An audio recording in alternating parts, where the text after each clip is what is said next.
Today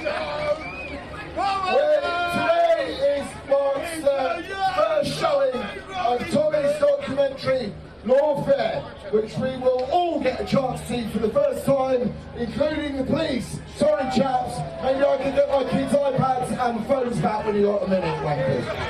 Anyway, today also marks the beginning of Pride Month. Now, no doubt, the corrupt mayor of this city will have spent the midnight hours covering the streets in the rainbow flag of the revolution.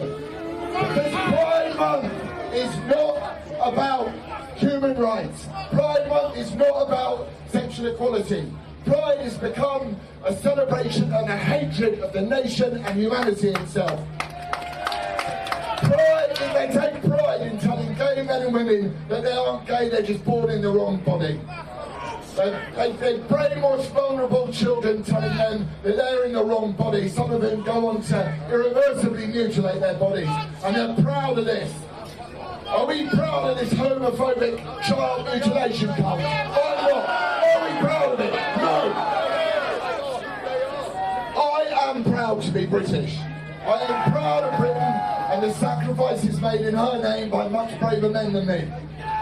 And I love freedom, hard fought for freedom.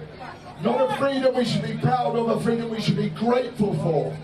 The most important freedom of all, our freedom to speak our minds. And the grace to listen in return. Without that, there is no democracy, there is only tyranny. And we must protect our right to speak above all other rights.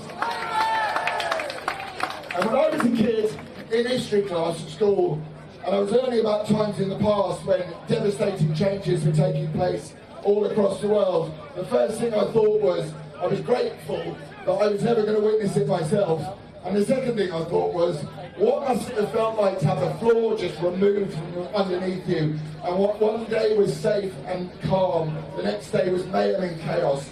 I never once thought I would live through those times. But in those times, we are now living. In just a few years, we have seen an attack on the people, the likes which it is still hard to fathom. We've witnessed just how fragile this freedom that we love can be taken away and how it can be lost. Freedom does not belong to us. It is not ours. We are here to protect it for others, especially those we disagree with, like it or not. That's what freedom of speech is. So let today be a celebration of your God-given right to speak your mind, to be heard, to listen and to disagree.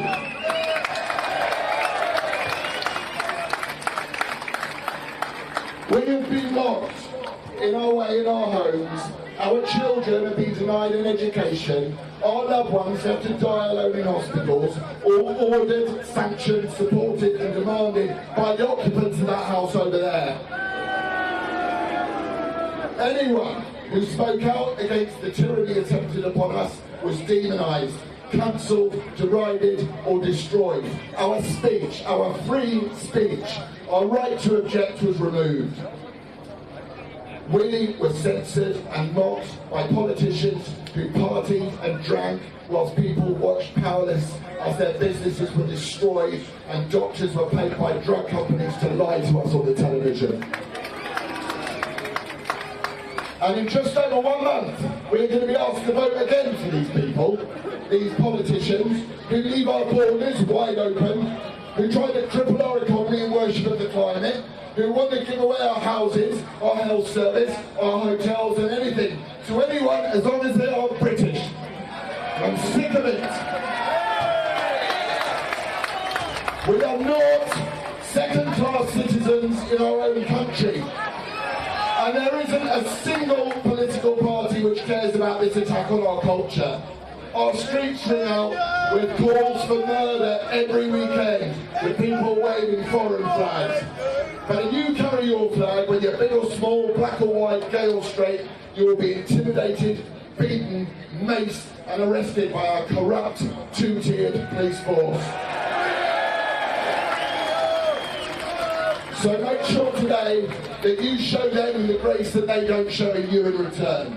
Make sure you don't give them the opportunity they're so desperate for to paint us as the very thing we are not.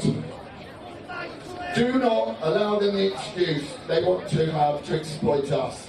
There are good men and women within the police force, even though they're the crooks who give them the orders. And as for the politicians, all they care about is power.